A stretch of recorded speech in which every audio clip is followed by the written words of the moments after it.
shook his leg. So they also shook their leg. Then he took out his hat and threw it on the floor. So one monkey came climbing down, took the hat, put it on itself and gave him a tight slap. And told him, "You think only you had a grandfather?"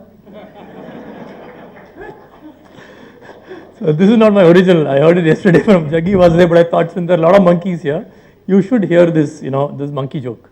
Okay. So, I've tried to put together 10 little stories which I've been part of, and I've worked with a lot of people, and I've learned a lot of things from various people, and I thought I'll just put down, I'd asked Professor Nagarajan what do students want to hear. So he said, don't tell too much about this branding and all that stuff which you do. They are mostly undergrad students. They want to listen to nice stories, life stories which you learned from people whom you worked with or stuff like that. So basically 10 stories which I've learned. Okay, I'll start with this story. How many of you have heard of this company? Right? All chemical engineers would have heard of this company, right? So when I finished, in fact, fortunately, we met Professor Anand today, and I was telling him that Professor Anand was probably responsible for me running out of IIT into the waiting arms of IIM, because after attending his class, I realized that I'm not going to make a very good chemical engineer because I couldn't understand this, thermodynamics and all that stuff. So I ran out of IIT into IIM Calcutta, and I thought I had escaped chemical engineering. And the first job I got was with a company called Rediffusion, and they discovered I was an engineer and I am a chemical engineer. So the first account they made me work on was a company called Vonson in Pune. And Vonson managing director of Vonson was a great gentleman called R.D. Aga. Okay, so he decided to change the name of the company. So I was responsible to go and handle that business, and we created this logo called Thermax. We went and presented this logo to Mr. Aga, and I was responsible for writing some of the stuff. So actually I went back to my chemical engineering roots and I read up about this Thermax company. What do they do? What product do they make? How can we make it exciting? So we actually created 6 little stories, and this one here says how to reproduce fire from ashes. It's about some product which they make. There was one called how to make cement from thin air, which is basically how to collect those, cement which is actually going out, how to collect it through devices, and how to get water at 40 degrees below zero. And they had created special, thermal containers which they used in Siberia. So I got these stories, and Mr. Aga loved the concept, and he said, "You leave this with me." And he's the managing director of the company, right? So I said, "Sir, what do you want to do with this?" He said, "No, I think I will write." So you won't believe it, finally 6 ads came from him, which he had written. And R.D. Aga was an MA in English from Oxford. Okay. And he had written every word of that copy of this ad, and these are wonderfully written ads. Okay. And internally, my copywriter threw a fit. So he said, "Look, these are my headlines. How can you allow the client to write copy?" So I said, "Listen, Kamlesh," and Kamlesh is a very famous writer. He's a guy who went on to write the script for that movie Tezab.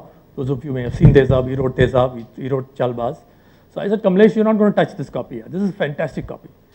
So huge fight erupted. The managing director had to step in and sort out the problem. And finally, the campaign ran. The ads ran the way it did. And later, we had to chase up, and Thermax was exporting, and they were not paying our bills on time. And I called, and I used to call. And many times, I used to call on a Saturday, and R.D. Aga used to come on the line. And he used to take my call, and he used to talk to me and say, "Look, yes, I know there's a problem. I will handle it." Now, with R.D. Aga, I learned this lesson, that though you may be the managing director of a company, there is nothing too small which you can't look into. One, he wrote the copy of the ad. I wouldn't recommend all of you to write copy of ads unless you are MA in English from Oxford, but he wrote the copy of that ad. And second, very importantly, he was there to listen to me when I called to complain about non-payment, which I thought was phenomenal. Okay. Unfortunately, we lost him some years ago. I think his daughter is now running his company, and I think the company employs a number of IITians. Okay, and it's a great company. So in some way, I learned a lot dealing with R.D. Aga, and I learned this lesson that there's nothing too small. Okay, in the agency, I was the lowest guy in the agency. I was a 1-year-old rookie in the agency, and he was the managing director of the company. But still, he came on the line and he talked to me. And I still remember him coming on the line and saying, look, yes, I'm sorry, we should have sent you the check, we have not sent it. Monday, you will get at least 50% of the money. Now, I don't think any managing director today would do that, okay? But he did it. And that's a big lesson, which is however high you go, you still can talk to the guy who's handling your business. Okay? So that's the Thermax story. So fortunately, I didn't get to work on too many chemical engineering clients, and my chemical engineering knowledge never got exposed in the agency. So they actually thought I knew a lot of stuff, so that worked to my advantage. Okay, that's story number one. Second, we hear of government departments being bad, okay, and it's very difficult to deal with them, and people exploit you, and there is corruption, etc., etc.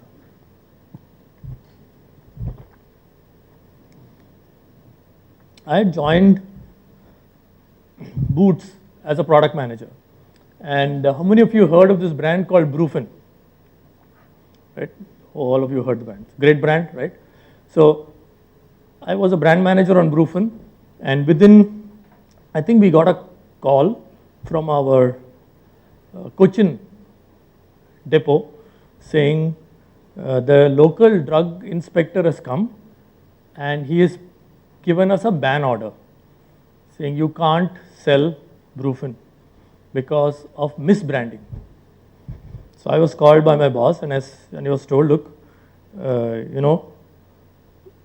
the regional manager is panicking, saying let us pay the drug inspector, he wants some 50,000 rupees or something, let's pay him off because Kerala is a very important market, used to account for almost 10% of Brufen sales. So let's pay him whatever he wants, 10, 20, $30,000, rupees, and let's sort it out because it's an important market. That's what the regional manager is saying. But my boss said sorry. He said, Ambi, I'm making you responsible.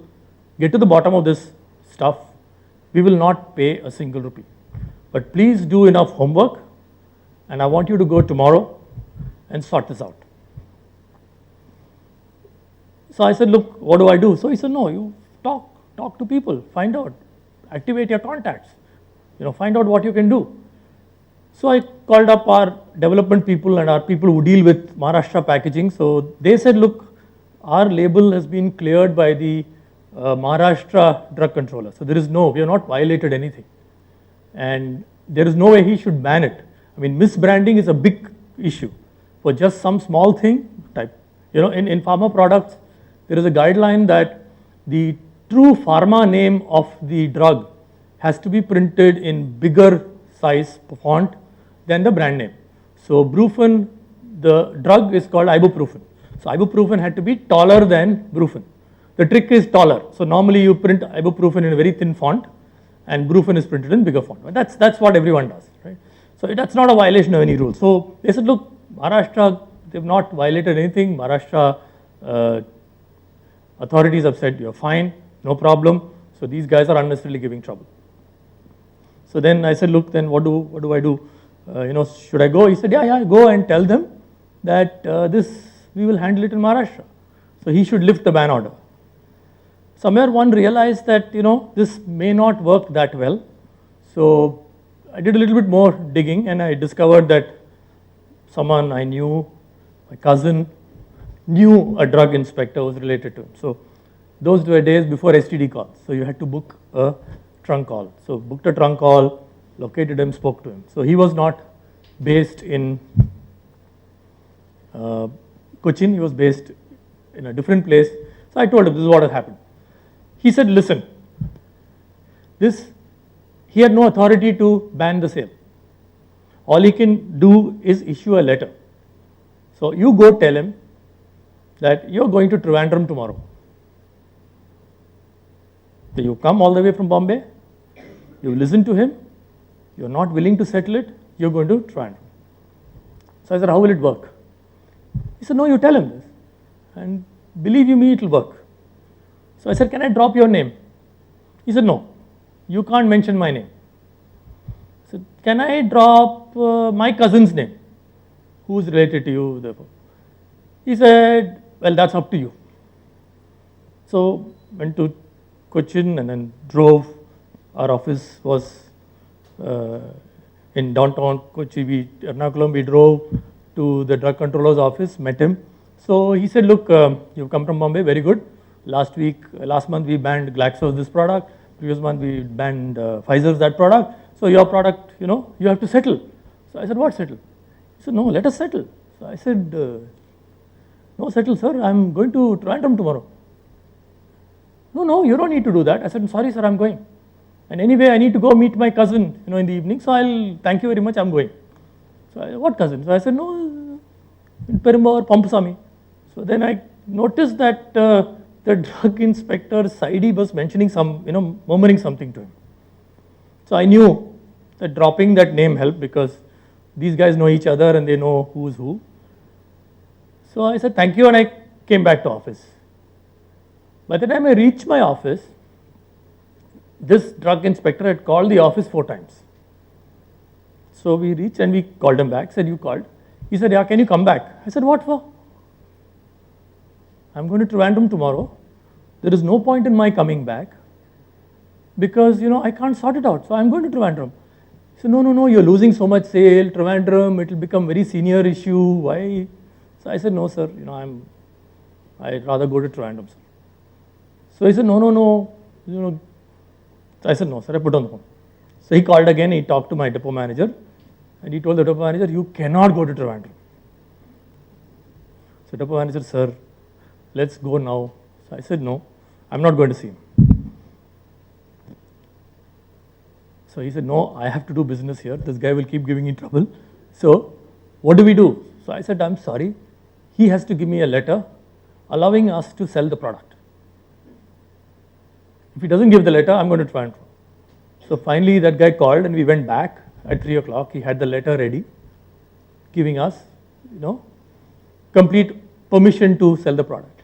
The moral of the story was, if I had not done that little bit of homework, which is talking to my own development team, talking to this drug inspector and got the background, I would have never known that that drug inspector in Ernakulam had no authority to ban the sale of the product. The homework helped me develop that. After that, of course, a little bit of bravado helps in these things. Okay, a little bit of dropping name helps, but I don't think dropping name was that important. The real truth was when we took it up with the Maharashtra authorities, they found that our logo was a little too big. So we had to change it. We had to make the brand name a little smaller. But they said, look, you can't ban the product. So what they tried doing is to do the arm twisting. Because of the homework which the company pushed me towards doing, I was able to win that case and come back successfully. Okay, and the regional manager who was pushing us towards giving money backed off and he said, sorry, I made a mistake.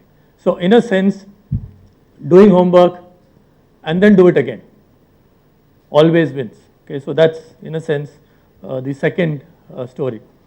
The third one is that how we need to befriend technology and how we need to champion technology.